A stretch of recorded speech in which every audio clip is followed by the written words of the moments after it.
Steelers have on tap. And again, that's coming up on Sunday, 4:25. You'll see it here on KDKA-TV, followed by 2 hours of postgame here on CW. 2 hours of postgame. We always do it. Yes, Gene.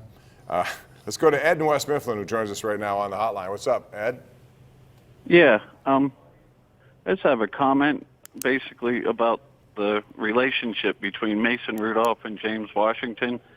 They never clicked. I mean, for spending all these years together in college, it's almost like Devlin Hodges has a better working relationship with him. I'll just listen to your comments on that. Thanks, Ed. Go ahead, Gene. Yeah, I mean, that's what it looks like. I mean, I think there's just too small a sample size in either case there to draw that particular conclusion. They did have a, a good connection in college, but Mason hasn't had really a great connection with anyone in particular. He's hesitant sometimes in the pocket and hesitant sometimes to throw it deep, which is usually where James Washington is. Yeah, and I give Washington a lot of credit, too, because last year he took a lot of criticism. He seemed not to be running through routes, stopping, jumping too soon.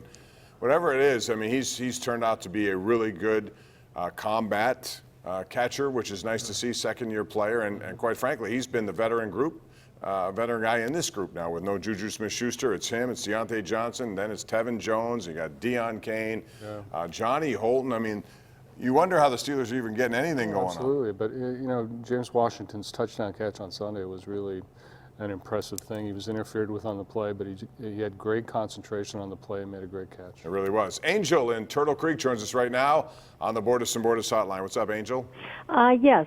I'm glad to see that the North Carolina took the initiative to get a new coach today, and I would like to see more owners of these teams changing coaches and also quarterbacks. Some of these quarterbacks get in there, they're in there forever, and they're not doing anything. I watched number 8 for Baltimore Ravens, and he is my hero. Well, he's a young guy who can do a lot of different things. We saw it on display at Louisville. But listen, coaching is a hard thing, and if you're advocating keep moving the carousel of coaches around, I mean, it's hard enough to keep a job for 1 or 2 years. Expectations are high. I believe in stability, and I think sometimes it takes time for things to develop, whether that's your coaching philosophy and how it impacts your locker room or, development of guys. Look at the Steelers for the best example of waiting and be patient with players. They've been patient with guys on the offensive line who are undrafted, waited, and in time they turn out to be pretty good players. Yeah, sure, and very patient with coaches, too. Bill Cowher with 3 consecutive losing seasons in the late 90s. The Steelers stuck with him, won a Super Bowl with him. That's the example that, really stands out compared to a lot of franchises, Cleveland in particular. Yeah, the bottom line, you keep changing. It's harder. I know a lot of quarterbacks who go through offensive coordinator after offensive coordinator. You get a whole playbook. A year later, they got a new playbook, and then you're not on the same page. Mistakes happen, and everybody looks bad. Sometimes, Andrew, you have to be patient. Joe from Allison Park joins us right now on the hotline. What's up, Joe? Go ahead, Joe. Don't listen to your television. Joe? Joe's... All right, let's try Jerry in Lawrenceville. Joe, you can call back if you want. Jerry, you're on. Yes, gentlemen, if I was general manager of the Pirates, no matter what it would take, I would bring Andrew McCutchen back into the fold for the Pirates.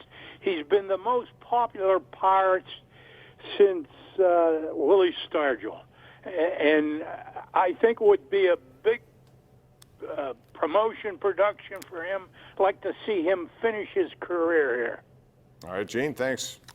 Yeah, I don't know how much it would improve the team. The Pirates are supposed to be about improving the team. Andrew McCutchen did a great job for the Phillies early in the season. Unfortunately, he was hurt. I don't know if the Pirates improved themselves much by adding Andrew McCutchen. And, improvement on the field is I don't know, that's supposed to be what they're about. Would I like to see Andrew McCutchen here? Sure, but I don't see that as a priority. Do you, Bob? No, I think that ship has sailed, and best to Andrew. Yeah, what he does in the community here, he's a great member of the community. Still, always will be when he's done. But Philly also gave him a big contract, over $50 million for I think 3 years. Yeah, they overpaid for him. They're not going to absorb that. I can tell you that right now. One number that you may want to think about, Gene, is $300 million, because Garrett Cole's agent Boros wants that for his team, and the Yankees seem to be salivating about this. And you also have the Dodgers on the West Coast side of it, and the Angels. Everyone's going to be bidding. All it takes is 2 bidders, and all of a sudden the price can go where it's never gone before. Do you think he'll get that much? Oh, I do. I mean, Bryce Harper got it, and the shortstop for the Padres got it too. Yeah, Machado. Right, Machado got it. I don't think there's any. But this is a pitcher. I don't think the pitchers Oh, have ever gotten this high. Well, pitchers have traditionally been among the highest paid players. So I don't think there's anything holding Garrett Cole back. I wish he'd sign with the Pirates. The Pirates should sign Garrett Cole. And they could afford it. And Steven Strasburg. You know, that sounds crazy, but if you, Sounds if you crazy, do but the they math, can do it. They can if do it. they wanted to do it, But they their don't. payroll would still be less than what Milwaukee's is right now. But they don't want to do it. They don't want to do it. They're going to tell you they can't do it. But listen, They wish there was more money to spread around. everyone does. The thing about Garrett Cole, though, is he's going to want like 8, 9 years. For a pitcher, that's a lot of years to give. And for me, philosophically, if I was in charge, I would never give a pitcher that many years. But he's also in control of this situation now. If you really want him, you're going to have to go by his terms, I think. Yeah, I don't know. I don't know how far I would go with that, but I mean, he's among the 1 or 2 best pitchers in the game. Yeah. All right, we're going to take a break, come back with more. This is the Ireland Contracting Nightly Sports Call powered by FanDuel Sportsbook, and we're coming back with more of your calls right here live on Pittsburgh CW.